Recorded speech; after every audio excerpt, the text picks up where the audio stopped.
ఇద్దరు ప్రవక్తలు వచ్చారు.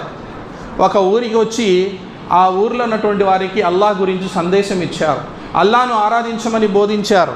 మంచి పనులు చేయమని బోధిస్తే వాళ్ళు ఏం చేశారు? వాళ్ళని ధిక్కరించారు. మీరు వచ్చినప్పటి నుంచి మాకు దరిద్రం పట్టుకుంది. ఇన్నా తతయ్యర్నా బికుం, మేము మిమ్మల్ని అపశకునంగా భావిస్తున్నాం. క్యా మౌలీ సాబ్ సుబ్బా సుబ్బాకు నమాజ్ పడో బోల్ ఘర్కి సమయ కడియాతే అంటారా లేదా? ఎప్పుడు మంచిని చెప్పేవాడిని దరిద్రుడిగా లోకం భావిస్తుంది. నౌదుబిల్లా, వాడు కాదు దరిద్రం. అందుకే ప్రవక్తలు ఏమన్నారు? తాయిరుకుం మాకుం, మీ దరిద్రం మీ వెంటే ఉంది. నువ్వు ఎప్పుడైతే దేవుని ఆజ్ఞను ధిక్కరిస్తావో, అల్లా ఆజ్ఞను త్రోసిపుస్తావో, ఎప్పుడైతే నువ్వు నమాజును ఆచరించవో, మరియు షిర్క్ పనులు చేస్తావో, ధర్మ విరుద్ధ కార్యాలు చేస్తావో, దేవుని యొక్క ముందు నువ్వు అణిగిమణిగి ఉండవో, అదే నీ కొరకు దరిద్రం. అదే దరిద్రం నీకు. కానీ నువ్వేమంటావు? ఫలానా వస్తువులో దరిద్రం ఉంది,